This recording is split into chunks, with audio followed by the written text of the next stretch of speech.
जय हिंद साथियों, नमस्कार। प्रेम से बोलिए जय मां सरस्वती। आइए शुरू करते हैं संगीत का एक प्रैक्टिस सेट।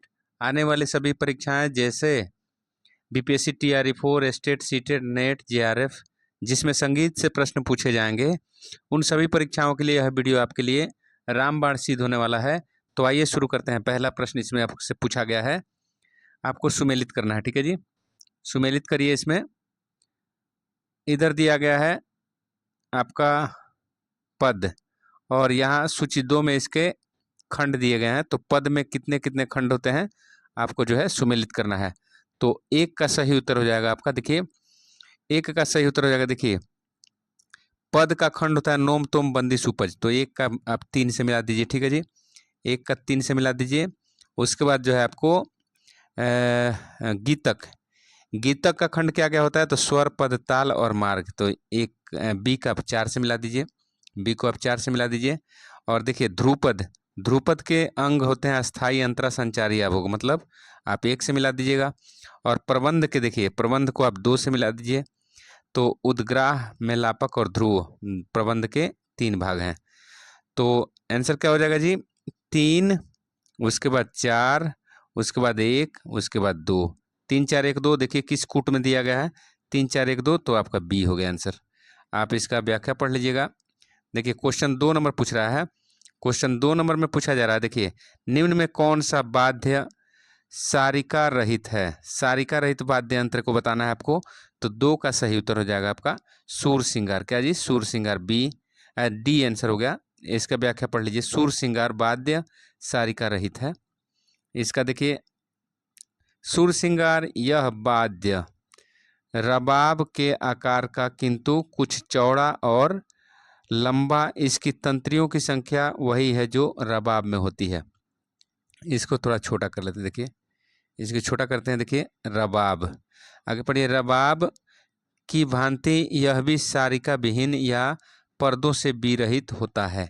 इस वाद्य में 8 तार होते हैं, जिन्हें क्रमशः सा, प, पंचम, षडज, गंधार, षडज, ऋषभ और पंचम से मिलाया जाता है। वादन पहले 3 तारों में किया जाता है, अंतिम 2 तारों को राग के अनुसार बदल दिया जाता है। यह वाद्य रबाब एवं सरोद के बीच वाली स्थिति का प्रतिनिधित्व करता है। ठीक है, अगला सवाल देख लीजिए। इसमें अगला सवाल आपसे पूछ रहे हैं, अगला सवाल पूछ रहे हैं कि हिंदुस्तानी संगीत का वह कौन सी मुखर है, कौन सी मुखर है जिसने रविंद्र संगीत को सर्वाधिक प्रभावित किया था। सर्वाधिक प्रभावित करने वाला शैली इसमें आपको बताना है। तो 3 का सही उत्तर बताइए। तो 3 का सही उत्तर हो जाएगा आपका ध्रुपद। क्या जी, ध्रुपद, सी आंसर हो गया। व्याख्या पढ़ लीजिए। व्याख्या में लिख रहा है कि हिंदुस्तानी संगीत के ध्रुपद मुखर से रविंद्र संगीत को सर्वाधिक प्रभावित किया गया है। रविंद्र संगीत रविंद्रनाथ टैगोर पर शास्त्रीय तथा बंगाल के लोक संगीत की छाया आती है। रविंद्रनाथ ने ध्रुपद, ख्याल, टप्पा, ठुमरी, बाउल, भटियाली, कीर्तन आदि को मिलाकर संगीत बनाया। इसी आधार पर ध्रुपदांग, टपांग, ख्यालांग, कीर्तनांग आदि का वर्णन किया है। ठीक है, अगला सवाल देखिए। अगला सवाल आपसे पूछा जा रहा है कि सितार वाद्य की उत्पत्ति किस वाद्य से मानी जाती है। सितार वाद्य की उत्पत्ति किस वाद्य से मानते हैं, तो सही उत्तर हो जाएगा 4 का सही उत्तर हो जाएगा आपका एक तंत्री बीड़ा से। ठीक है, व्याख्या पढ़ लीजिए। व्याख्या में लिख रहे हैं, व्याख्या में लिखा गया है कि सितार वाद्य की उत्पत्ति, सितार वाद्य की उत्पत्ति त्रितंत्री बीड़ा वाद्य से मानी जाती है। सितार आधुनिक युग का सर्वाधिक प्रसिद्ध तत्व वाद्य यंत्र। सितार मध्य युग से विकसित होता हुआ अपने वर्तमान स्वरूप तक पहुंचा है। सितार में मुख्य तार 7 तारें होती हैं। पहली तार को बाज का तार कहते हैं, दूसरी तार को जोड़ी का तार, अंतिम 2 तार को धिकारी तार कहते हैं। और इस पर झाला बजाया जाता है। देखिए सितार में चिकारी तार यहाँ पर होगा, चिकारी तार। देखिए सितार में क्रमशः मध्र मध्यम, मध्र षडज, मध्र पंचम, मध्र षडज, मध्र पंचम, अति मध्र षडज, देखिए मंद्र पंचम, मध्य षडज तथा तार षडज पर मिलाए जाते हैं। सितार में 12 से लेकर 20 तक तरब की तारें होती हैं। इसके बाद 18 से 23 तक पर्दे या सारिकाएं होती हैं। मिजराब से सितार को बजाया जाता है। देखिए तरब के तार गुंजन पैदा करते हैं। ठीक है, देखिए अगला सवाल इसमें पूछा गया है, नारद कृत संगीत मकरंद में राग वर्गीकरण के कितने वर्ग हैं? नारद कृत संगीत मकरंद में राग वर्गीकरण के कितने वर्ग हैं? तो 5 का सही उत्तर हो जाएगा आपका 4। 5 का सही उत्तर हो जाएगा जी 4। व्याख्या पढ़ लीजिए। व्याख्या में लिखा गया, देखिए व्याख्या में लिखा गया है कि नारद कृत संगीत मकरंद में 4 राग वर्गीकरण बताए गए हैं। 8वीं शताब्दी में नारद ने संगीत मकरंद ग्रंथ को लिखा। इस ग्रंथ में प्रथम बार पुरुष राग, स्त्री राग और नपुंसक रागों का वर्गीकरण मिलता है। इस ग्रंथ में रागिनी शब्द का प्रयोग नहीं किया गया है। इसमें पुरुष राग 20 हैं, स्त्री राग 24 हैं और नपुंसक राग 13 बताए गए हैं। ठीक है, अगला सवाल देखिए, भरत भाष्य पुस्तक का अन्य नाम क्या है? भरत भाष्य पुस्तक का अन्य नाम क्या है जी? तो 6वां का सही उत्तर हो जाएगा आपका सरस्वती हृदय अलंकार। सरस्वती हृदय अलंकार बी हो जाएगा, सरस्वती हृदय अलंकार। व्याख्या इसका पढ़ लीजिए। व्याख्या में लिखा गया, देखिए व्याख्या में लिख रहे हैं कि भरत भाष्य का अन्य नाम सरस्वती हृदय अलंकार नाम है। ठीक है, ये मिथिला के मतलब 1097 से 1147 ईस्वी कर्नाट जातीय राष्ट्रकूट नरेश थे। इन्हें मोहन मुरारी क्षमा पाल नारायण उपाधियां प्राप्त थीं। इनका प्रसिद्ध ग्रंथ सरस्वती हृदय अलंकार है, जिसे भरत भाष्यम भी कहा जाता है। ठीक है, अगला सवाल देख लीजिए। अगला सवाल देखिए, अगला सवाल में लिखा गया है, अगला सवाल में लिख रहे हैं कि किस तबला वादक ने हिंदी एवं अंग्रेजी फिल्मों में अभिनेता के रूप में अभिनय किया है? तो तबला वादक हैं और अभी हिंदी और अंग्रेजी फिल्मों में अभिनय भी किए हैं, तो कौन है इसमें बता दीजिए आप। तो 7 का सही उत्तर हो जाएगा भाई साहब, 7 का सही उत्तर हो जाएगा आपका उस्ताद जाकिर हुसैन, उस्ताद जाकिर हुसैन जी। ठीक है, अगला सवाल देख लीजिए। देखिए उस्ताद जाकिर हुसैन ने हिंदी और अंग्रेजी फिल्मों में अभिनेता के रूप में अभिनय किया था। जाकिर हुसैन पंजाब घराने के प्रतिष्ठित तबला विद्वान अल्लाह रखा खां के पुत्र थे। जाकिर हुसैन 1 मार्च 1951 को बम्बई में जन्म हुआ था जाकिर हुसैन जी का। उस्ताद जी को भारत सरकार द्वारा पद्म श्री 1998 में मिला था और पद्म भूषण से इन्हें अलंकृत किया गया है। 1991 में संगीत नाटक अकादमी भी पुरस्कार इन्हें मिला है। देखिए जाकिर हुसैन जी को अमेरिका में नेशनल हेरिटेज पुरस्कार 1999 में मिला है। इनको 2 बार ग्रैमी अवार्ड भी मिला है। ठीक है, अगला सवाल देख लीजिए। कथन और कारण दिया गया है, तो आपको बताना है। 8वां का सही उत्तर देखिए क्या होगा। 8 का सही उत्तर देखिए, इसमें लिख रहा है, इसमें कथन देखिए, कथन में लिखा गया है कि संगीत की प्रस्तुति में सौंदर्य निरूपण के लिए रस उपयुक्त स्वरों का प्रयोग आवश्यक है। तो सही है, देखिए सही हो गया कथन। रस के बिना भारतीय संगीत की कल्पना नहीं की जा सकती है।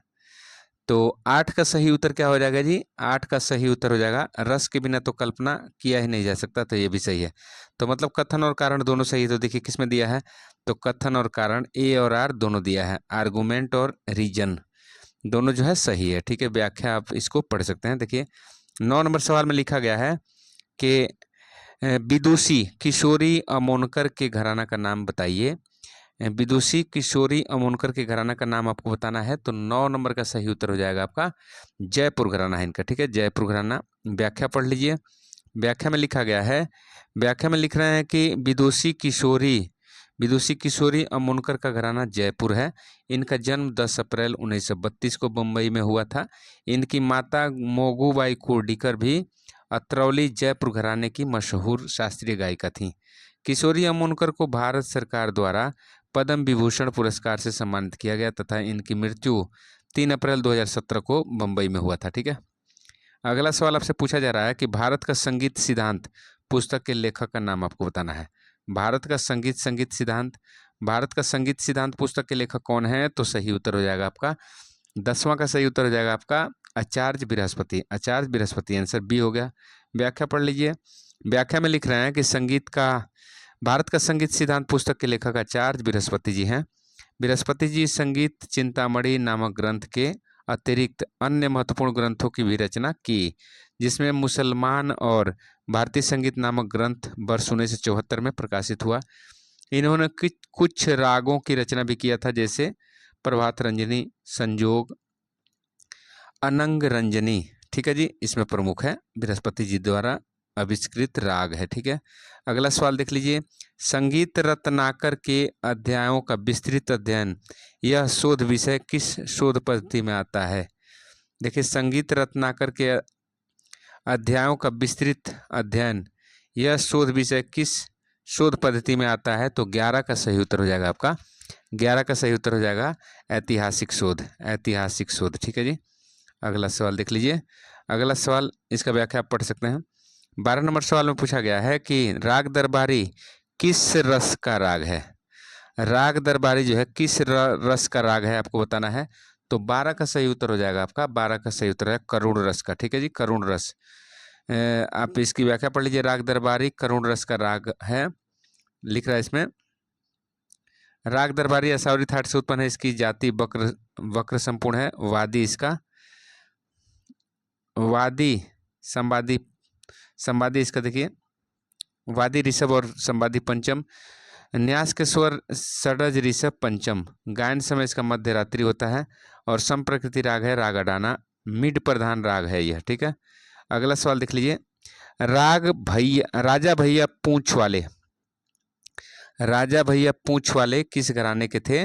राजा भैया पूंछ वाले किस घराने के थे? तो 13 नंबर सवाल का सही उत्तर क्या होगा जी? 13 नंबर सवाल का सही उत्तर हो जाएगा आपका ग्वालियर घराने से थे। व्याख्या पढ़ लीजिए, व्याख्या में लिखा गया, देखिए व्याख्या में लिख रहे हैं कि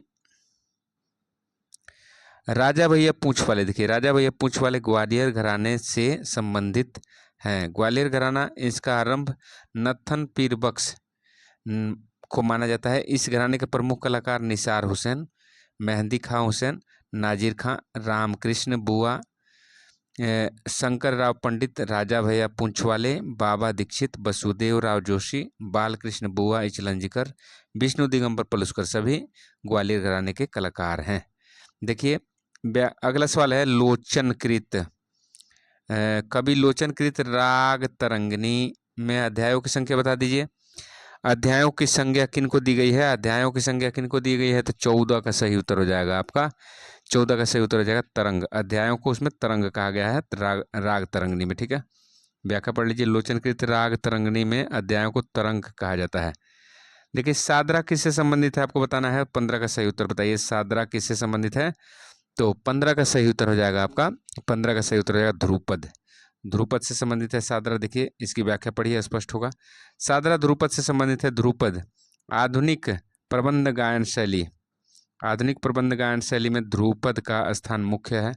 ध्रुपद गायन में सर्वप्रथम आलाप लिया जाता है। ओम नारायण अनंत हरि या तू ही हरि आदि भक्तिपूर्ण शब्दों का प्रयोग आपको जो है ध्रुपद में हुआ है। भरत के 8 रसों में कौन सा रस नहीं है? भरत के 8 रसों में इसमें से कौन शामिल नहीं है? तो आपको 16 का सही उत्तर हो जाएगा आपका अद्भुत, अद्भुत ये जो है शामिल नहीं है। व्याख्या पढ़ लीजिए, व्याख्या पढ़िए। इसमें व्याख्या में लिख रहा है, देखिए व्याख्या में लिखा गया है कि भरत के 8 रसों में शांत रस को नहीं माना जाता है। भरत के नाट्य शास्त्र 4 या 5वीं शताब्दी में लिखी गई। इस ग्रंथ में 36 अध्याय हैं, 28 से 33 तक जो अध्याय है उसमें संगीत से संबंधित विषयों को रखा गया है। 6ठे अध्याय में रस संबंधित विधान दिया गया है। अगला सवाल है प्रमाण श्रुति का सही रूप बता दीजिए। प्रमाण श्रुति का सही रूप क्या है? तो 17 का सही उत्तर हो जाएगा आपका, 17 का सही उत्तर हो जाएगा 4-3-2 4-3-4-2, 4-3-2 4-3-4-2। ठीक है, प्रमाण श्रुति का ये है आपको जो है सही रूप। व्याख्या पढ़ लीजिए। प्रमाण श्रुति सही रूप में 4-3-2 4-3-4-2 लिख रहे हैं। भरत ने प्रमाणिक श्रुति के विषय में कहा है कि षडज ग्राम में पंचम 17वीं श्रुति पर स्थापित होता है तथा मध्यम ग्राम में पंचम 16वीं श्रुति पर। अंततः दोनों ग्रामों को पंचम स्वरों का अंतर 17 घटाव 16 बराबर 1 श्रुति का है। ठीक है, अगला सवाल देख लीजिए। अगला सवाल में पूछा गया है कि भारतीय संगीत में कितने भारत रत्न हैं? भारतीय संगीतज्ञों में कितने भारत रत्न हैं? तो 18 का सही उत्तर बताइए। 18 का सही उत्तर हो जाएगा आपका ए 5। इसकी व्याख्या पढ़ लीजिए, व्याख्या पढ़िए। देखिए, भारतीय संगीत में 5 भारत रत्न है, ठीक है। आप देख लीजिए, कमेंट करके बताइए कि किनको किनको भारत रत्न मिला है। देखिए इसमें कथन और कारण दिया है, कथन कारण दिया है 19 नंबर सवाल का। तो 19 नंबर सवाल का देखिए कथन कारण दिया है, तो आपका संगीत में अभ्यास का महत्व है, इससे परिपक्वता आती है। तो सही बात है, कथन सही है। संगीत में सधे हुए स्वर तुरंत प्रभाव डालते हैं, तो ये भी सही है। तो कथन और कारण दोनों सही, तो कहाँ दिया है, तो सी में। आर्गुमेंट और रीजन दोनों सही है, बोथ आर ट्रू, ठीक है। अगला सवाल देख लीजिए, पंडित इंद्रकांत मिश्र किस घराने के ध्रुपद गायक हैं? तो सही उत्तर हो जाएगा आपका बेतिया घराने, ठीक है। बेतिया घराने बहुत इंपॉर्टेंट सवाल है, चूंकि आप बिहार के बीपीएससी TR4 के एग्जाम देने वाले हैं, तो उसमें बिहार से संबंधित सवाल पूछेगा ही पूछेगा, और चूंकि बिहार से भी संबंधित है और संगीत से भी, तो ये पूछना लाजमी है। देखिए अगला सवाल इसमें पूछा जा रहा है, देखिए अगला सवाल इसमें पूछ रहे हैं कि डागर परंपरा के वर्तमान वरीय प्रतिनिधि ध्रुपद गायक कौन है? 21 का सही उत्तर क्या होगा जी? 21 का सही उत्तर हो जाएगा आपका बी, उस्ताद सईदुद्दीन डागर, उस्ताद सईदुद्दीन डागर, ठीक है। अगला सवाल देख लीजिए, अगला सवाल, डागर परंपरा का वर्तमान वरीय प्रतिनिधि उस्ताद सईदुद्दीन डागर ध्रुपद गायक हैं, ठीक है। अगला सवाल देखिए, अगला सवाल कौन सा प्रकार गाथा है? कह रहा है कौन सा प्रकार गाथा है। आपको 22 का सही उत्तर बताना है, तो 22 का सही उत्तर रहेगा दीना भद्री, दीना भद्री, ठीक है। व्याख्या पढ़िए, स्पष्ट होगा। दीना भद्री गाथा प्रकार है, व्याख्या पढ़ लीजिए, इसका लिखा है इसमें, यह श्रृंगार कजरी, देखिए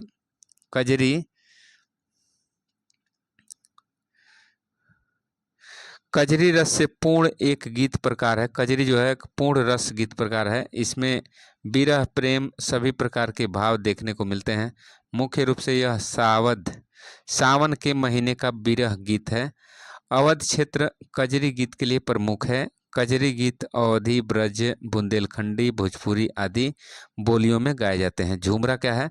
तो झूमरा गीत का अर्थ होता है झूमर गायन, झूमर गायन, गाए जाने वाला गीत। इसमें स्त्री पुरुष समूह के रूप में गाते हैं तथा ताली बजाकर नृत्य करते हैं। ये द्रुत गति से गाए जाते हैं। यह एक भाव प्रधान तथा तुकबंदी गीत प्रकार है। इसमें अनेक प्रकार के छंद रहते हैं, ठीक है। अगला सवाल देख लीजिए, अगला सवाल पूछा गया है कि मिश्र बंधु रजनीश रितेश के पिता कौन है? रजनीश रितेश के पिता कौन है? तो 23 का सही उत्तर हो जाएगा आपका पंडित राजन मिश्र, पंडित साजन मिश्र, पंडित राजन मिश्र, पंडित साजन मिश्र, ठीक है। व्याख्या पढ़ लीजिए, व्याख्या में लिखा है कि मिश्र बंधु रजनीश रितेश के पिता पंडित साजन मिश्र और राजन मिश्र और साजन मिश्र हैं। बनारस घराने के प्रतिनिधि विश्व प्रसिद्ध युगल गायक पंडित राजन एवं पंडित साजन मिश्र हिंदुस्तानी संगीत के ऐसे हस्ताक्षर हैं जिनके गुरु पंडित बड़े रामदास जी से गायन की विधिवत शिक्षा ग्रहण की। राजन साजन मिश्र को भारत सरकार द्वारा 1998 में संगीत नाटक अकादमी दिया गया था। इनको पद्म भूषण 2007 में मिला था, ठीक है।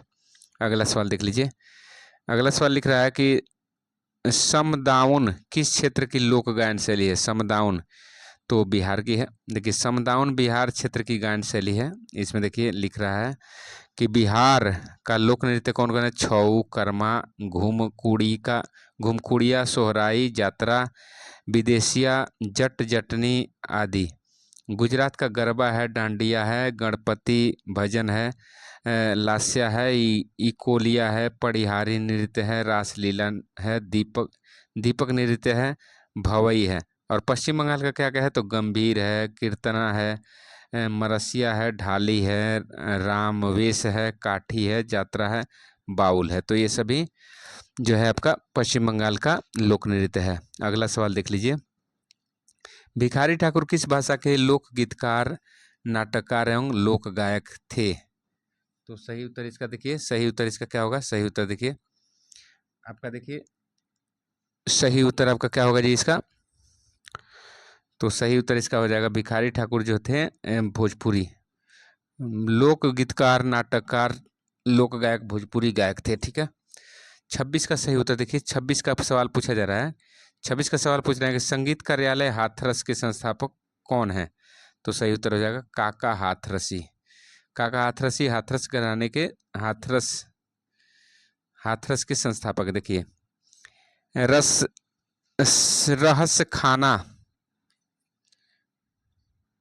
क्या लिखा जी, रहस्य खाना किस नवाब से संबद्ध था? रहस्य खाना किस नवाब से संबद्ध था? तो सही उत्तर हो जाएगा आपका 27 का सही उत्तर हो जाएगा आपका वाजिद अली शाह, वाजिद अली शाह से संबंधित। अगला सवाल देख लीजिए, इसकी व्याख्या पढ़ लीजिए। रहस्यवाना, रहस्य खाना वाजिद अली शाह से संबद्ध है। वाजिद अली शाह को अंग्रेज ने 1957 में लखनऊ छोड़कर कोलकाता में रहने के लिए मजबूर किया। 105 किताब थी, जिनमें से नाजो और बानो 2 प्रकाशित है। वाजिद अली शाह के दरबार में बंदिश की ठुमरी और नृत्य को विशेष प्रोत्साहन मिला। इनका उपनाम है अख्तरपिया। ठीक है जी, इनका उपनाम अख्तरपिया है। अगला सवाल देखिए, प्राचीन कला केंद्र अवस्थित है। प्राचीन कला केंद्र कहाँ अवस्थित है? तो 28 का सही उत्तर हो जाएगा आपका 28 का सही उत्तर हो जाएगा 28 का सही उत्तर हो जाएगा आपका चंडीगढ़। ठीक है जी, चंडीगढ़। व्याख्या पढ़ लीजिए, प्राचीन कला केंद्र चंडीगढ़ में अवस्थित है। देखिए आपको भारतीय कला केंद्र दिल्ली में है, श्री राम भारतीय कला केंद्र भी दिल्ली में है। देखिए अगला सवाल, भातखंडे संगीत विश्वविद्यालय की वर्तमान उप कुलपति कौन है? तो ये देखिए करंट अफेयर्स का सवाल है, तो 29 का सही उत्तर हो जाएगा आपका 29 का सही उत्तर हो जाएगा आपका श्री सडोलीकर, श्री सडोलीकर। ठीक है जी, अगला सवाल देख लीजिए, एलने डनेलियू का भारतीय नाम क्या है? एलने डनेलियू का भारतीय नाम क्या है? तो सही बताना है आपको, 30 का सही उत्तर हो जाएगा आपका 30 का सही उत्तर शिव शरण शर्मा, शिव शरण शर्मा। ठीक है जी, 20।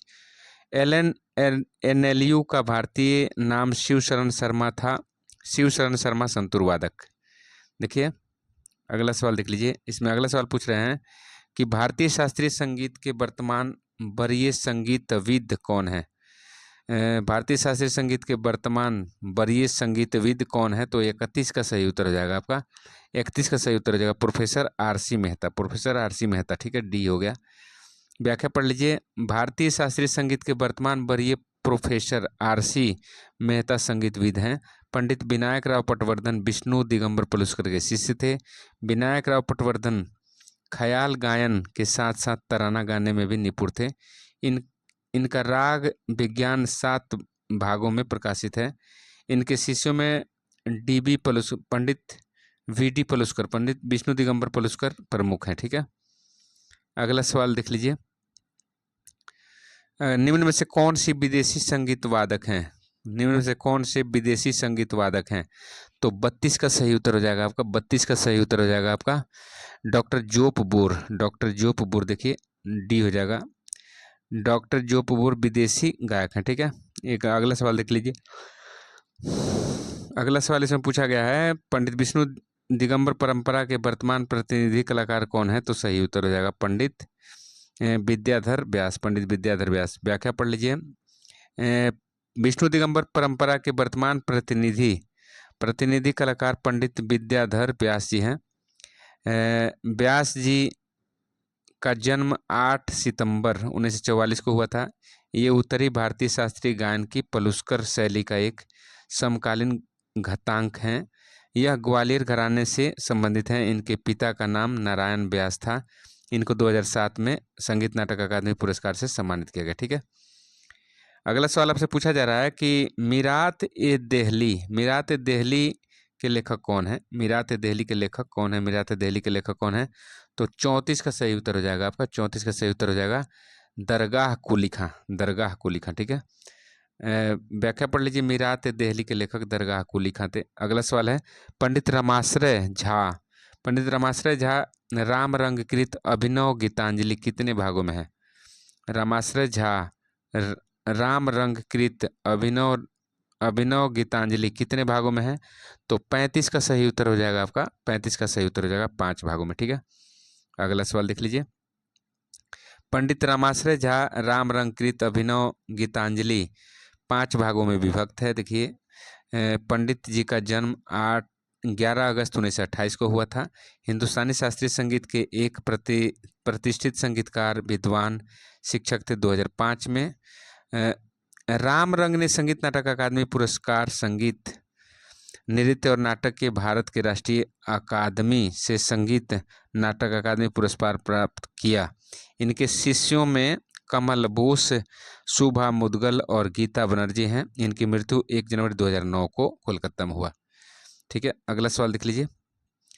लिख रहा है नाट्य शास्त्र में कर्णों की संख्या बता दीजिए। नाट्य शास्त्र में कर्णों की संख्या कितनी है? तो 36 का उत्तर हो जाएगा 108। ठीक है जी, व्याख्या पढ़ लीजिए। इसमें लिख रहा है कि नाट्य शास्त्र में कर्णों की संख्या 108 है। नाट्य शास्त्र भरत मुनि द्वारा लिखा गया है। नाट्य शास्त्र पर टीका अभिनव गुप्त ने 10वीं शताब्दी में अभिनव भारती नामक ग्रंथ के रूप में किया। श्रुति स्तंभ कहाँ पर पाए जाते हैं? श्रुति स्तंभ कहाँ पर पाए जाते हैं? तो 37 का सही उत्तर हो जाएगा आपका। श्रुति स्तंभ कहाँ पाए जाते हैं? 37 का उत्तर हो जाएगा आपका मदुरई में। ठीक है, व्याख्या पढ़ लीजिए। श्रुति स्तंभ मदुरई में पाई जाती है। अगला सवाल है, राग जो सारंगदेव के काल उपरांत प्रचलित, देखिए राग जो सारंगदेव के काल के उपरांत प्रचलित हुए तो कौन सा राग है जी? 38 का सही उत्तर क्या होगा जी? 38 का सही उत्तर हो जाएगा आपका अधुना प्रसिद्ध राग। ठीक है जी, अधुना प्रसिद्ध। व्याख्या पढ़ लीजिए। व्याख्या में लिख रहा है अधुना प्रसिद्ध राग सारंगदेव के काल के उपरांत प्रचलित हुआ। सारंगदेव कृत संगीत रत्नाकर 13वीं शताब्दी में लिखा गया। इसमें 7 अध्याय हैं। इस ग्रंथ में नाद, श्रुति, स्वर, ग्राम, जाति, मूर्छना इत्यादि का विवेचना हुआ है। दक्षिण तथा उत्तरी संगीत विद्वान इस ग्रंथ को संगीत का आधार ग्रंथ मानते हैं। इसमें 264 रागों का वर्णन है। ठीक है, अगला सवाल पढ़ लीजिए। समय का सबसे छोटा खंड क्या है? समय का सबसे छोटा खंड क्या है? तो 39 का सही उत्तर क्या होगा जी? 39 का सही उत्तर हो जाएगा आपका क्षण। क्या होगा जी? क्षण। समय का सबसे छोटा खंड क्षण कहलाता है। व्याख्या पढ़ लीजिएगा। 40 है, संगीत शैली जिसमें तानम एक गायन की विद्या है। कौन सी शैली है? तो 40 का सही उत्तर हो जाएगा आपका पल्लवी। ठीक है, व्याख्या पढ़ लीजिए। व्याख्या में लिख रहा है पल्लवी गायन में तानम गायन की विद्या है। पल्लवी, इसके 2 अर्थ हैं। लिख रहा है कर्नाटक संगीत में किसी भी गीत प्रकार का पहला अंग पल्लवी, किंतु रागम तानम पल्लवी प्रथा में पल्लवी ताल के एक आवर्तन काल की एक गीत खंड को इंगित करती है। प्रायः विलंबित या मध्य लय में रचित इस खंड को स्वर रचना में बदलकर विविध प्रकार से गाते हैं जो निखल कहा जाता है। ठीक है, अगला सवाल देखिए। तत्पश्चात इस खंड को धीमी लय में दुगुन, तिगुन और चौगुन लय में गाते हैं। ठीक है, 41 नंबर सवाल देखिए। 41 नंबर सवाल आपसे पूछा जा रहा है कि टैगोर परिवार में सबसे छोटा भाई निम्नलिखित में से कौन थे? तो टैगोर परिवार में सबसे छोटा भाई कौन थे? तो 41 का सही उत्तर हो जाएगा आपका रविंद्रनाथ जी हैं सबसे छोटे, रविंद्रनाथ टैगोर जी। व्याख्या पढ़ लीजिए। टैगोर परिवार में सबसे छोटा भाई रविंद्रनाथ टैगोर जी थे। रविंद्रनाथ बंगाल के प्रसिद्ध कवि थे। वे केवल एक कवि ही नहीं परंतु नाटककार, उपन्यासकार, संगीतकार, गायक, चित्रकार आदि थे। उन्होंने अपनी प्रतिभा के बल पर संगीत की एक नई विद्या की सृष्टि की जिसे रविंद्र संगीत के नाम से जाना जाता है। रविंद्र संगीत में पद, छंद, लय, ताल, राग, भाव, काव्य आदि का सुंदर रूप से प्रयोग किया गया है। रविंद्र संगीत में शब्द तथा स्वर का ऐसा अनोखा मेल हुआ, इस संगीत को अर्धनारीश्वर के रूप में भी देखा गया है। रविंद्रनाथ ने ध्रुपद, ख्याल, टप्पा, ठुमरी, बाउल, भट्टियाली, कीर्तन आदि को मिलाकर संगीत बनाया। अपने अनेक गीत नाट्य की रचना में टैगोर ने निम्नलिखित में से किस नृत्य शैली का प्रयोग किया था? तो सही उत्तर होगा 42 का सही उत्तर बताइए। 42 का सही उत्तर हो जाएगा आपका कथकली। ठीक है, गीत नाट्य की रचना में टैगोर ने कथकली नृत्य शैली का प्रयोग किया है। ठीक है जी। 43 देखिए, 43 नंबर सवाल आपसे पूछा जा रहा है कि नीचे दी गई सूची से रविंद्रनाथ द्वारा निर्मित ताल को चुनिए। तो इसमें से रविंद्रनाथ टैगोर जी द्वारा रचित ताल आपको चुनना है। तो 43 का सही उत्तर हो जाएगा आपका सूल ताल। ठीक है जी, सूल ताल। व्याख्या पढ़ लीजिए।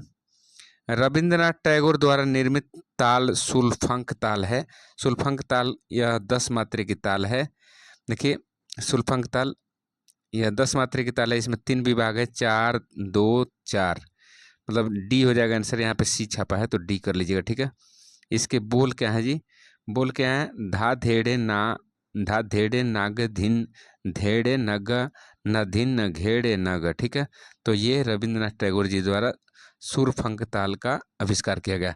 देखिए 44 नंबर लिख रहा है, 44 नंबर सवाल का सही उत्तर देखिए, नटीर पूजा किसकी रचना है? नटीर पूजा किसकी रचना है? नटीर पूजा किसकी रचना है? तो 44 का सही उत्तर हो जाएगा आपका रविंद्रनाथ टैगोर जी का, ठीक है। नटीर पूजा, देखिए नटीर पूजा रविंद्रनाथ की रचना है। अगला सवाल इसमें देखिए लिखा गया है, आमरा मिछेली आज मायरे डाके, आमरा मिछेली आज मायरे डाके गान किस कोटि के अंतर्गत आता है? तो इसका सही उत्तर क्या होगा जी? इसका सही उत्तर बताइए। इसका सही उत्तर हो जाएगा स्वदेश, स्वदेश कोटि का यह संगीत है। देखिए इसकी व्याख्या पढ़ लीजिए। व्याख्या में लिखा गया है, अमार मिछेली आज मायरे डाके गान स्वदेश कोटि के अंतर्गत आता है। स्वदेशी रविंद्रनाथ के भारतीय स्वतंत्रता संग्राम में महत्वपूर्ण भूमिका निभाई थी। देश को सामने रखकर उन्होंने अनेक गीतों की रचना की। ये गीत देशभक्ति की भावना से ओतप्रोत है। इन गीतों में मातृ वंदना, देश की सुंदरता, उसकी रक्षा आदि का वर्णन मिलता है, ठीक है जी। अगला सवाल देख लीजिए। अगला सवाल इसमें देखिए, अगला सवाल पूछ रहा है कि निम्नलिखित में से किस कलाकार को भारत सरकार द्वारा चारों नागरिक अलंकरण प्राप्त हुआ है? तो किस कलाकार को भारत सरकार द्वारा चारों नागरिक अलंकरण प्राप्त हुआ है? तो सही उत्तर बता दीजिए। सही उत्तर हो जाएगा आपका उस्ताद बिस्मिल्लाह खां, ठीक है जी। क्या है? उस्ताद बिस्मिल्लाह खां, आंसर सी हो गया। व्याख्या पढ़ लीजिए। व्याख्या में देखिए, उस्ताद बिस्मिल्लाह खां को भारत सरकार द्वारा चारों नागरिक अलंकरण प्राप्त हुआ है। इनका जन्म 21 मार्च 1916 को डुमरांव में हुआ था, बिहार में। इनको भारत सरकार द्वारा भारत रत्न, पद्म विभूषण, पद्म भूषण, पद्मश्री से सम्मानित किया गया। इनका मृत्यु जो है 21 अगस्त 2006 को वाराणसी में हुआ था, ठीक है। अगला सवाल देख लीजिए। अगला सवाल में पूछा गया है, देखिए, किस ध्रुपद गायक ने तबला संगीत की परंपरा प्रारंभ की थी? किस ध्रुपद गायक ने तबला संगीत की परंपरा शुरू की थी? तो सही उत्तर हो जाएगा आपका, सही उत्तर हो जाएगा पंडित सियाराम तिवारी, पंडित सियाराम तिवारी, ठीक है जी। व्याख्या पढ़ लीजिए। व्याख्या में लिखा गया है, देखिए व्याख्या में लिख रहे हैं कि पंडित सियाराम तिवारी ने ध्रुपद गायक में, पंडित सियाराम तिवारी ने ध्रुपद गायक में तबला संगीत की परंपरा प्रारंभ की। सियाराम तिवारी का जन्म 10 मार्च 1919 से लेकर 1998 के बीच में है, इनका मतलब जीवन काल। ये भारतीय शास्त्रीय गायक और हिंदुस्तानी शास्त्रीय संगीत के ध्रुपद जेनर के प्रमुख प्रवक्ता थे, ठीक है। वह दरभंगा घराना से संबंधित है। 1971 में उन्हें भारत सरकार द्वारा पद्मश्री से सम्मानित किया गया था। 1984 में संगीत नाटक अकादमी भी इनको प्राप्त हुआ, ठीक है। अगला सवाल देख लीजिए। अगला सवाल में देखिए, अगला सवाल में पूछा गया है कि बसंत ताल का चौगुन के एक आवर्तन में कहाँ से प्रारंभ होगा? बसंत ताल का चौगुन एक आवर्तन में कहाँ से प्रारंभ होगा? आपको सही उत्तर बताना है। तो 48 का सही उत्तर हो जाएगा, 48 का सही उत्तर हो जाएगा आपका सी, 6.3/4। देखिए व्याख्या पढ़ लीजिए। व्याख्या में देखिए, व्याख्या में लिखा गया है कि बसंत ताल का चौगुन एक आवर्तन में 6.3/4 से प्रारंभ होता है। बसंत ताल देखिए 9 मात्रा की ताल है, 9 विभाग होते हैं, संपदी ताल है तथा 1 2 3 4 6 पर ताली और खाली 5 7 9 पर पड़ता है, ठीक है जी। इसके बोल क्या है देख लीजिए। इसके बोल हैं धा देत देत धा धू तेद कत गदिगन, ठीक है जी। तो ये इसके बोल हैं। अगला सवाल देख लीजिए। अगला सवाल में लिख रहे हैं कि मध्यकाल में वाद्यों का वर्गीकरण किस विद्वान द्वारा किया गया था? मध्यकाल में वाद्यों का वर्गीकरण किस विद्वान द्वारा किया गया था?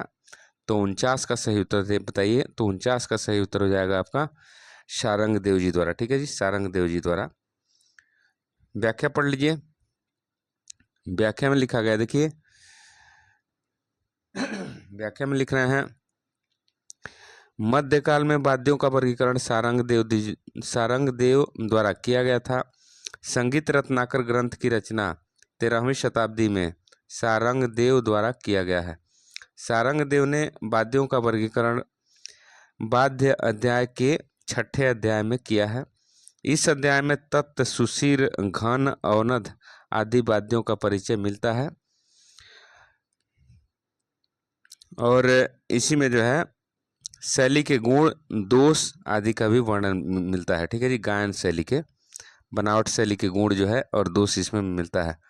अगला सवाल देख लीजिए, इसमें लिखा गया है कि निम्नलिखित में से कौन वाम हस्त तबला वादक हैं। वाम हस्त तबला वादक इसमें से कौन है आपको बताना है। तो 50 का सही उत्तर हो जाएगा आपका डी, पंडित कुमार बोस। पंडित कुमार बोस, आंसर डी हो गया। व्याख्या पढ़ लीजिए। लिखा गया है कि वाम हस्त तबला वादक पंडित कुमार बोस हैं। ठीक है, कुमार बोस 4 अप्रैल 1953 को पैदा हुए और ये भारतीय शास्त्रीय संगीत के संगीतकार बोस तबला खेलने की बनारस घराना से संबंधित है। देखिए, पंडित जी को 2007 में संगीत नाटक अकादमी पुरस्कार से सम्मानित किया गया था। अगला सवाल देख लीजिए। अगला सवाल देखिए, भारतीय संगीत की आरंभिक अवस्था में मार्गी और देशी संगीत कहलाता था। भारतीय संगीत की आरंभिक अवस्था में मार्गी और देशी संगीत कहलाता था। आंसर बता दीजिए। आंसर हो जाएगा आपका साम और गांधर्व। साम और गांधर्व। ठीक है जी। अगला सवाल देख लीजिए, इसकी व्याख्या पहले पढ़ लीजिए। व्याख्या में लिखा है, भारतीय संगीत की आरंभिक अवस्था में मार्गी और देशी संगीत साम और गांधर्व कहलाता था। ठीक है, साम गान, देखिए साम गान में स्वर का विशेष महत्व था। साम के आरंभ में ओम स्वर से, साम गान का आरंभ जो है ओम स्वर से किया जाता था। ठीक है, गांधर्व स्वर ताल पद से बंधी रचना को भरत ने गांधर्व कहा है। देवताओं के परितोष, आत्मा के उत्थान तथा अदृष्ट फलदायक संगीत गांधर्व कहा जाता था। इसमें 18 जातियां, 14 गीतक और 84 शुद्ध ताने गांधर्व के अंतर्गत थी। ठीक है, अगला सवाल देख लीजिए। लिख रहा है कि यूनिवर्सल हिस्टोरी ऑफ म्यूजिक के लेखक कौन है। यूनिवर्सल हिस्टोरी ऑफ म्यूजिक के लेखक कौन है आपको बताना है। तो 52 का सही उत्तर बताइए। तो 52 का सही उत्तर हो जाएगा आपका S.M. टैगोर। ठीक है जी, S.M. टैगोर। व्याख्या पढ़ लीजिए। लिखा गया है, यूनिवर्सल हिस्ट्री ऑफ म्यूजिक के लेखक S.M. Tagore, M.S. Tagore, M.S. Tagore हैं। संगीत बाल प्रकाश पंडित विष्णु दिगंबर पलुस्कर से संबंधित है। नॉर्थ इंडियन म्यूजिक ये श्रीमान एलन डेनेलियू से संबंधित है। नगमाते आसिफी मोहम्मद रजा द्वारा लिखी गई है। ठीक है, आपको कमेंट करके बताना है कि एलन डेनेलियू का भारतीय नाम क्या है। एलन डेनेलियू जी का भारत में नाम क्या है आपको बताना है। देखिए, अगला सवाल आपसे पूछा जा रहा है। देखिए, अगला सवाल इसमें पूछ रहे हैं कि किस वादक द्वारा राग रसिया बजाया गया है। किस वादक द्वारा राग रसिया बजाया गया है। तो सही उत्तर हो जाएगा 53 का सही उत्तर बता दीजिए। तो 53 का सही उत्तर हो जाएगा आपका पंडित रविशंकर। क्या जी, पंडित रविशंकर। इसकी व्याख्या पढ़ लीजिए। व्याख्या में लिखा गया, देखिए पंडित रविशंकर ने राग रसिया की रचना की है। पंडित रविशंकर का जन्म 7 अप्रैल 1920 को बंगाली ब्राह्मण परिवार में हुआ। इनके गुरु अलाउद्दीन खां जी थे। ठीक है, इनके द्वारा निर्मित रागों में रागेश्वरी, कामेश्वरी, परमेश्वरी, रागेश्वरी, तिलक श्याम, नट भैरव, बैरागी भैरव, जन सम्मोहनी। पंडित जी को 1999 में भारत का सर्वोच्च सम्मान भारत रत्न से विभूषित किया गया था। 2001 में ब्रिटेन की ओर से इन्हें नाइटहुड की उपाधि मिली। 2002 में इन्हें ग्रैमी अवार्ड मिला था। ठीक है जी। अगला सवाल देख लीजिए। अगला सवाल इसमें पूछा गया, देखिए कह रहा है घोंडुताई कुलकर्णी। घोंडुताई कुलकर्णी खाली स्थान घराने से संबंधित है, तो घोंडुताई कुलकर्णी का घराना का नाम बताइए। तो 54 का सही उत्तर हो जाएगा जी। 54 का सही उत्तर हो जाएगा आपका जयपुर घराना, अतरौली जयपुर घराना। ठीक है जी। व्याख्या पढ़ लीजिए। व्याख्या में लिखा गया है कि घोंडुताई कुलकर्णी जयपुर घराने से संबंधित है। जयपुर घराना, देखिए इस घराने का आरंभ जयपुर के करामत अली तथा मुबारक अली लखनऊ से माना जाता है। ठीक है। इस घराने के कलाकार कौन कौन है? भुर्जी खां हैं, केसरबाई केरकर हैं, मल्लिकार्जुन मंसूर हैं, निवृत्ति बुआ सरनाइक हैं, मोधुबाई कुर्डीकर, किशोरी अमोड़कर आदि हैं। ठीक है। अगला सवाल देख लीजिए। अगला सवाल में लिखा गया, देखिए बंदे अली, मतलब ग्वालियर घराने से थे, बंदे अली ने खाली स्थान घराने की स्थापना किया। तो 55 का सही उत्तर हो जाएगा। 55 का सही उत्तर हो जाएगा आपका किराना घराना। ठीक है। व्याख्या इसका पढ़ लीजिए। व्याख्या में लिखा गया है बंदे अली खान, बंदे अली ने किराना घराने की स्थापना की। किराना घराना, इस घराने का संबंध प्रसिद्ध बिनकर बंदे अली खां से जोड़ा गया है। इस घराने का नाम उस्ताद अब्दुल करीम खां के नाम से प्रसिद्ध हुआ। अन्य कलाकार कौन है? सवाई गंधर्व, सुरेश बाबू, गंगूबाई हंगल, उस्ताद रजब अली, उस्ताद अमीर खां, रोशन आरा बेगम, हीराबाई वडोदकर, पंडित भीमसेन जोशी। ये किराने घराने के प्रसिद्ध कलाकार हैं। ठीक है जी। अगला सवाल देख लीजिए। अगला सवाल आपसे पूछा जा रहा है राग गंगेश्वरी की रचना किसने किया था? तो इसका सही उत्तर हो जाएगा आपका सी, पंडित रविशंकर जी। अगला सवाल देख लीजिए। अगला सवाल में पूछा गया, देखिए अगला सवाल में आपसे पूछा गया कि कौन सा राग हिंदुस्तानी और कर्नाटक संगीत दोनों संगीत में प्रयुक्त होता है? तो हिंदुस्तानी संगीत मतलब उत्तरी भारतीय संगीत, और कर्नाटक संगीत अर्थात दक्षिणी संगीत में कॉमन राग इसमें कौन है? तो 57 का सही उत्तर बताइए। तो 57 का सही उत्तर हो जाएगा राग अभोगी। राग अभोगी। व्याख्या पढ़ लीजिए। व्याख्या में लिखा गया, देखिए अभोगी राग हिंदुस्तानी और कर्नाटक संगीत दोनों संगीत में प्रयुक्त होता है। अभोगी कानड़ा काफी थाट का राग है। जाति इसका ऑडो होता है। वादी मध्यम संवादी षडज होता है। वर्जित स्वर पंचम और निषाद है। ठीक है जी।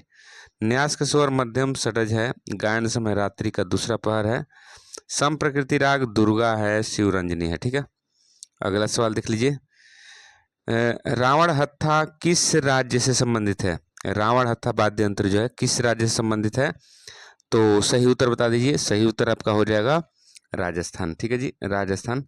व्याख्या पढ़ लीजिए। रावण हत्था जो है एक तत्व वाद्य यंत्र होता है। व्याख्या इसका पढ़िए, राजस्थान से संबंधित है।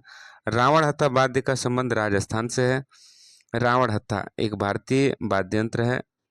यह एक प्राचीन मुड़ा हुआ वायलिन है। यह प्रमुख रूप से राजस्थान गुजरात में प्रयोग किया जाता है। इसमें प्रमुख रूप से 2 तार होते हैं तथा इसको कमाइचा से बजाया जाता है। किसे बजाते हैं? कमाइचा। कमाइचा से बजाने वाला वाद्य यंत्र क्या है? रावण हत्था। ठीक है जी। अगला सवाल देख लीजिए। अगला सवाल 59 नंबर है। इसमें पूछा गया है कि हिंदुस्तानी संगीत की कौन सी विद्या ने रविंद्र संगीत को सर्वाधिक प्रभावित किया? हिंदुस्तानी संगीत की कौन सी विद्या रविंद्र संगीत को सर्वाधिक प्रभावित किया? तो 59 नंबर सवाल का सही उत्तर बता दीजिए। 59 का सही उत्तर हो जाएगा आपका ध्रुपद। ठीक है जी, ध्रुपद। अगला सवाल इसमें व्याख्या पढ़ लीजिए। हिंदुस्तानी संगीत की ध्रुपद विद्या से रविंद्र संगीत की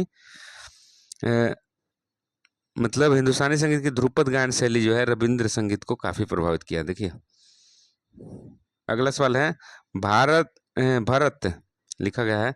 भरत के द्वारा कितनी विकृत जातियों का वर्णन किया गया है? भरत ने कितनी विकृत जातियों का वर्णन किया है? तो 60 नंबर सवाल का सही उत्तर हो जाएगा आपका 60 नंबर सवाल का सही उत्तर हो जाएगा 11। आंसर बी हो गया। व्याख्या पढ़ लीजिए। व्याख्या में लिखा गया है कि भरत ने विकृत जातियों की संख्या 11 बताई है। वे जातियां इन शुद्ध जातियों पर आधारित विकृत जातियों के मिश्रण अथवा संसर्ग से बनती है और परस्पर मिश्रित प्रकृति की विकृत होकर 11 जातियां बनाती हैं। भरत मुनि ने नाट्य शास्त्र में जाति के लक्षण को इस प्रकार व्यक्त किया है। स्वरा एवं विशिष्ट सन्निवेश भाजो रक्तिम दृष्टाभयुदम च जनयंती जाति रीतियुक्ता। ठीक है जी। अगला सवाल देख लीजिए। अगला सवाल आपसे पूछा गया, देखिए अगला सवाल इसमें है कि षड्ज पंचम भाव के बीच कितनी श्रुतियों का अंतर होता है। षड्ज पंचम भाव के बीच कितनी श्रुतियों का अंतर है, तो 61 का सही उत्तर हो जाएगा आपका 13। व्याख्या पढ़ लीजिए। व्याख्या, इसमें व्याख्या में देखिए व्याख्या में क्या लिखा गया है। षड्ज पंचम भाव में 13 श्रुतियों का अंतराल है। षड्ज ग्राम में षड्ज पंचम ऋषभ धैवत गंधार निषाद तथा षड्ज मध्यम परस्पर संवादी हैं।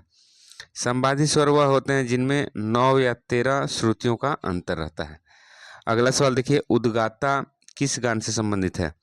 उद्गाता किस गान से संबंधित है, तो आपको सही उत्तर हो जाएगा बी, साम गान से। ठीक है जी। तो 62 का सही उत्तर हो जाएगा आपका बी। व्याख्या इसका पढ़ लीजिए।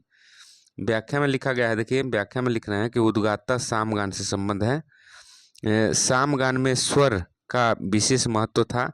साम का आरंभ ओम स्वर से माना जाता है। देखिए परंपरा है कि साम गान के प्रमुख 5 भेद माने गए हैं। पहला हिंकार या हुंकार, दूसरा प्रस्ताव, तीसरा उद्गीत, चौथा प्रतिहार और 5वां निधन। ठीक है जी। उद्गीत प्रस्ताव के बाद उद्गीत का मुख्य भाग होता है। ठीक है। अगला सवाल देख लीजिए। अगला सवाल में पूछा जा रहा है, देखिए अगला सवाल में पूछा गया है कि मसीतखानी गत का मुखड़ा किस मात्रा से प्रारंभ होता है। मसीतखानी गत का मुखड़ा किस मात्रा से प्रारंभ होता है, तो 63 का सही उत्तर क्या होगा जी। 63 का सही उत्तर हो जाएगा आपका 12। 12वीं से शुरू होता है मसीतखानी गत का मुखड़ा। देखिए इसका व्याख्या पढ़ लीजिए। व्याख्या में लिखा गया है कि मसीतखानी गत का मुखड़ा 12वीं मात्रा से प्रारंभ होता है। मसीतखानी गत उस्ताद मसीद खान ने सितार वादन में एक नई शैली का विकास किया जिसे मसीतखानी शैली कहते हैं। इस शैली की गत में मिजराब के निश्चित बोलों का प्रयोग किया जाता है।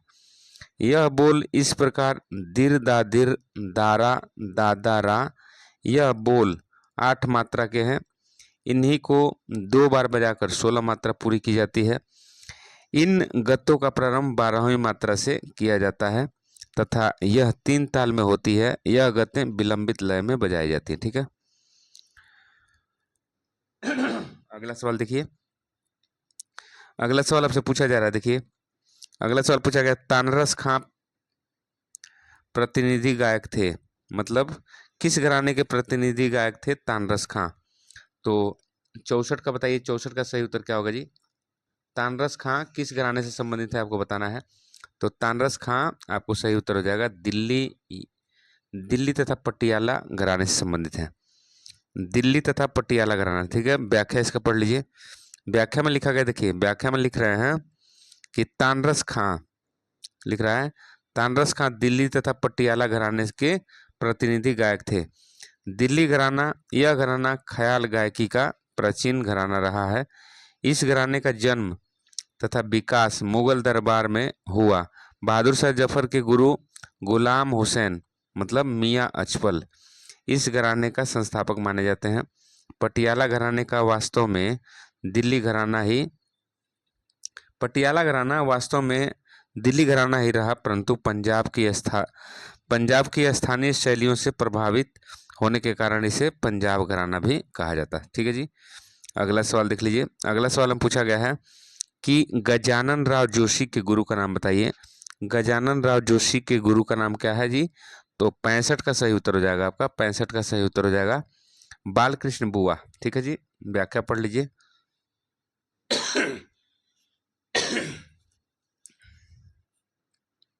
व्याख्या लिखा गया है, गजानन राव जोशी के गुरु बालकृष्ण बुआ हैं।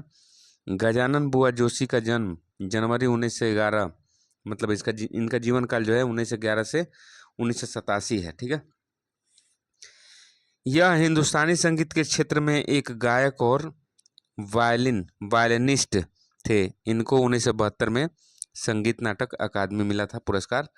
1985 में मध्य प्रदेश सरकार ने इन्हें तानसेन सम्मान दिया था। ठीक है, अगला सवाल देख लीजिए। पाश्चात्य संगीत में लिखा गया, पाश्चात्य संगीत में ट्रेमेलो क्या है? पाश्चात्य संगीत में, वेस्टर्न म्यूजिक में ट्रेमेलो क्या है? 66 का सही उत्तर हो जाएगा आपका कंपन।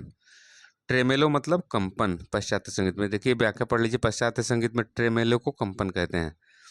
अगला सवाल है 67 नंबर, पंडित जयदेव के गीत गोविंद का अंग्रेजी अनुवाद किसने किया है?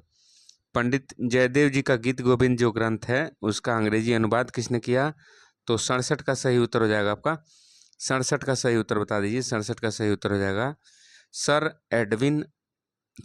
Edwin Arnold. ठीक है जी, अर्नाल्ड, सर एडविन अर्नाल्ड। देखिए व्याख्या पढ़ लीजिए, जयदेव के गीत गोविंद का अंग्रेजी अनुवाद सर एडविन अर्नाल्ड ने किया है। ठीक है, अगला सवाल पूछा गया है। देखिए अगला सवाल इसमें पूछ रहे हैं कि कर्नाटक संगीत का नागस्वरम उत्तर भारत के किस वाद्य के समकक्ष है? ठीक है जी, कर्नाटक संगीत का नागस्वरम उत्तर भारत के किस वाद्य के समकक्ष है? तो 68 का सही उत्तर हो जाएगा जी। 68 का सही उत्तर बता दीजिए। 68 का सही उत्तर हो जाएगा आपका शहनाई। ठीक है जी, शहनाई। व्याख्या पढ़ लीजिए, व्याख्या में लिखा गया देखिए, कर्नाटक संगीत का नागस्वरम उत्तर भारत के शहनाई वाद्य के समकक्ष है। शहनाई यह सुशील वर्ग का वाद्य यंत्र है। संगीत रत्नाकर में मिलते जुलते मधुकरी नामक वाद्य का सविस्तार विवेचन है। यह वाद्य 48 अंगुल लंबा होता है। इसमें 7 स्वर वाले छिद्र ऊपर होते हैं। नागस्वरम क्या है? देखिए दक्षिण भारत का वाद्य है। यह आकार में शहनाई से दुगुना लंबा रहता है। इस पर 12 छिद्र होते हैं, जिसमें 5 छिद्र को रुई से बंद कर दिया जाता है और शेष 7 से स्वर निकाला जाता है। ठीक है जी, तो नागस्वरम में टोटल 12 छिद्र होते हैं। ठीक है, देखिए अगला सवाल देख लीजिए, प्रतिहार किस गीत का प्रकार है? प्रतिहार जो है किस गीत का प्रकार है? तो आपका सही उत्तर हो जाएगा 69 का सही उत्तर हो जाएगा। बताइए, 69 का सही उत्तर हो जाएगा आपका साम गीत का। साम गीत का एक प्रकार है प्रतिहार। देखिए व्याख्या पढ़ लीजिए, प्रतिहार साम गीत के प्रकार हैं। प्रतिहार साम गीत का प्रकार है। साम गीत के 5 भेद हैं। पहला है हिंकार या हुंकार, दूसरा प्रस्ताव, तीसरा उद्गीत, चौथा प्रतिहार, पांचवा निधन। प्रतिहार उद्गीत के अंतिम पद से प्रतिहर्ता गान को पकड़ता है और प्रतिहार भाग में आता है। ठीक है, अगला सवाल देख लीजिए। अगला सवाल इसमें लिखा गया है कि वायु पुराण के किन अध्यायों में संगीत विषयक सामग्री मिलती है? वायु पुराण के किस अध्याय में संगीत विषयक सामग्री मिलती है? तो आपका सही उत्तर 70 का क्या होगा जी? 70 का सही उत्तर हो जाएगा आपका 86 से लेकर 87। 2 अध्याय हैं, 86 से लेकर 87 अध्याय संगीत से संबंधित है वायु पुराण के। ठीक है जी, अगला सवाल देख लीजिए, व्याख्या देख लीजिएगा। अल्लाह जिलाई बाई किस प्रदेश की गायिका रहीं? तो अल्लाह जिलाई बाई ये जो है राजस्थान की गायिका रहीं। ठीक है जी, 71 का सही उत्तर हो जाएगा राजस्थान। व्याख्या पढ़ लीजिए, लिखा गया है अल्लाह जिलाई बाई राजस्थान प्रदेश की गायिका रहीं। इनका जन्म 1 फरवरी 1902 से 3 नवंबर 1992 तक इनका जीवन काल है। भारत के राजस्थान से लोक गायिका थी। इनके गुरु उस्ताद हुसैन बख्श और बाद में अच्छन महाराज से गायक सबक लिया। ठीक है जी, 1982 में भारत सरकार ने पद्मश्री से सम्मानित किया इन्हें। 1988 में संगीत नाटक अकादमी पुरस्कार इन्हें मिला था। ठीक है, अगला सवाल पढ़िए इसमें। अगला सवाल है, दक्षिण भारतीय संगीत का हिंडोलम राग उत्तर भारतीय संगीत के किस राग के समकक्ष है? ठीक है जी, हिंडोलम राग बताइए। तो सही उत्तर हो जाएगा आपका मालकोंस। दक्षिण भारत में जिस राग को हिंडोलम कहते हैं, उत्तर भारत में उस राग का नाम है मालकोस। ठीक है, व्याख्या पढ़ लीजिए। व्याख्या में लिखा गया दक्षिण भारतीय संगीत का हिंडोलम राग उत्तर भारतीय संगीत में मालकोस के समकक्ष हैं। दक्षिण भारत में भूपाली को मोहनम, दुर्गा को शुद्ध सावेरी, बसंत मुखारी को वकुलाभक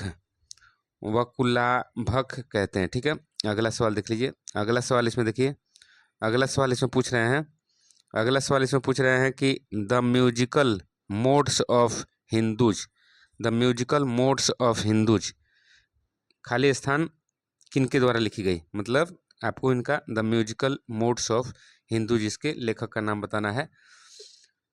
तो 73 का सही उत्तर हो जाएगा आपका सर जोन्स। आंसर क्या होगा जी? D, sir Jones. ठीक है जी, व्याख्या पढ़ लीजिए। लिखा गया है the musical modes of Hindus पुस्तक सर जोन्स ने लिखा। साउथ इंडिया पुस्तक किसने लिखा? तो पी सांबमूर्ति। देखिए अगला सवाल देखिए, लय प्रश्न पोथी की रचना किसने किया? लय प्रश्न पोथी की रचना किसने किया बताइए? तो 74 का सही उत्तर हो जाएगा आपका। लय प्रश्न पोथी को लिखा है कुदऊ सिंह। क्या जी? कुदऊ सिंह। आंसर क्या हो जाएगा? कुदऊ सिंह। ठीक है जी, व्याख्या इसका पढ़िए। लय प्रश्न पोथी की रचना कुदऊ सिंह ने किया। राग मंजरी पुंडरीक विठल ने लिखा था। अगला सवाल देखिए, ललन पिया किससे संबंधित हैं? ललन पिया किससे संबंधित हैं? तो 75 का सही उत्तर हो जाएगा आपका ठुमरी गायन से। ललन पिया किससे संबंधित है? तो ठुमरी गायन से। व्याख्या पढ़ लीजिए। व्याख्या में लिखा गया ललन पिया ठुमरी गायन से संबंधित हैं। ठुमरी उप शास्त्रीय संगीत की शैली है जिसमें शब्दों के भाव को राग के स्वरों के माध्यम से व्यक्त किया जाता है। यह पूरब व पंजाब अंग से गाई जाती है। बोल बनाव की ठुमरी दीपचंडी, बंदिश की ठुमरी, तीन ताल एवं पंजाब अंग की ठुमरी पंजाबी, कहरवा, दादरा आदि तालों में गाई जाती है। टप्पा देखिए, टप्पा के बारे में पढ़िए। तो टप्पा में लिखा गया है पंजाब के लोकगीत से प्रभावित गायन शैली है जो पंजाबी ताल में गाई जाती है। इसमें मुर्की, खटका, द्रुत लय की छोटी छोटी तानों का प्रयोग किया जाता है। इसके जन्मदाता लखनऊ वासी गुलाम रसूल के पुत्र मियाँ गुलाम नबी शौरी हैं। ठीक है, टप्पा गायन शैली की मियाँ शौरी इसके आविष्कारक हैं। तो आज के वीडियो में इतना ही। अगले वीडियो में हम फिर मिलते हैं, तब तक के लिए जय हिंद, जय भारत। चैनल को लाइक करिए, सब्सक्राइब करिए, मित्रों में शेयर करिए। आप सभी का नौकरी जरूर लगेगा। Best of luck. Thank you.